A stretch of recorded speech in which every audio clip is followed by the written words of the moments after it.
Hello friends, welcome back to my channel job awareness. तो CTET का exam जो होना है उसको लेके आप सबके माइंड में बहुत डाउट है कि आपका जो सीटेट का एग्ज़ाम है वो अब कब होगा और आपका एग्ज़ाम कब होगा, नोटिफिकेशन कब आएगी।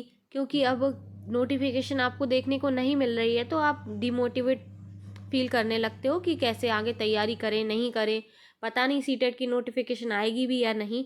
तो आपको डिमोटिवेट बिल्कुल भी नहीं होना है और अपनी जो सीटेट की तैयारी है वो उसको बहुत अच्छे से करके रखना है। क्योंकि सीटेट का एक जो नोटिफिकेशन है वो आपका कभी भी देखने को मिल सकता है, या तो आपको इस वीक में भी देखने को मिल सकता है या आपका जो नवंबर का फर्स्ट वीक है आपको जो है नोटिफिकेशन देखने को मिल जाएगी। क्योंकि नोटिफिकेशन आती है उसके बाद जो फॉर्म फिलिंग की जो प्रोसेस होती है वो आपकी कम से कम 1 मंथ तक तो फॉर्म फिलिंग की प्रोसेस चलेगी। तो 1 मंथ आपका ये निकल जाएगा फॉर्म फिल करने में। उसके बाद अगर एग्ज़ाम की बात की जाए तो एग्ज़ाम आपका होगा दिसंबर के लास्ट वीक में या फिर जनवरी में भी हो सकता है आपका। पहले तो ऑनलाइन मोड पर होता था, तो जैसे कि ऑनलाइन मोड पर जब होता था तो एग्ज़ाम लगभग 1 महीने चलता था क्योंकि अलग अलग शिफ्ट में होता था। पर जैसे कि आपको पता है कि लास्ट टाइम आपका एग्ज़ाम जो है ऑफलाइन मोड पर हुआ था और इस बार भी अधिकतर संभावना क्या, इस बार भी आपका 100% ऑफलाइन मोड पर ही होगा।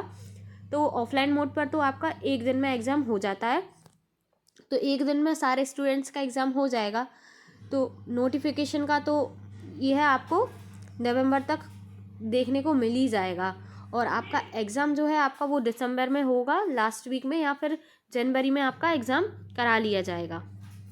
क्योंकि सीटेट का जो एग्ज़ाम है आपका वो प्री डिसाइडेड होता है कि साल में आपका 2 बार होना है। तो ऐसा तो नहीं है कि आपको नोटिफिकेशन के बाद टाइमिंग की ज़रूरत पड़ेगी कि आपका जो नोटिफिकेशन है तो प्रिपरेशन के लिए आपको टाइम चाहिए। पहले से ही डिसाइडेड रहता है कि साल में 2 बार होना है। तो ज़रूरी नहीं है कि आपका जो नोटिफिकेशन है और एग्ज़ाम के बीच में जो टाइमिंग है वो आपकी 3 महीने की रहे, 2 महीने की रहे। ये आपका 1.5 से 2 मंथ का भी रह सकता है गैप। आपका 1.5 से 2 मंथ में आपका एग्ज़ाम भी करा लिया जा सकता है। जो आपकी सीटेट की तैयारी है वो आपको साथ साथ अच्छे से करते रहना है, क्योंकि सीटेट का नोटिफिकेशन आपको कभी भी देखने को मिल सकता है। तो इसलिए आपको डिमोटिवेट तो होना नहीं है कि अगर इस बार हो रहा है या नहीं हो रहा है। तो ये तो कंफर्म है इस बार आपका एग्ज़ाम होना है और ऑफलाइन मोड पर ही होगा। इस बार भी आपका जो एग्ज़ाम होना है वो आपका इस बार ऑफलाइन मोड पर होगा। तो आई होप ये इन्फॉर्मेशन आपको पसंद आई होगी। अगर आपको मेरी इन्फॉर्मेशन पसंद आई तो please like share and subscribe my channel. Thank you.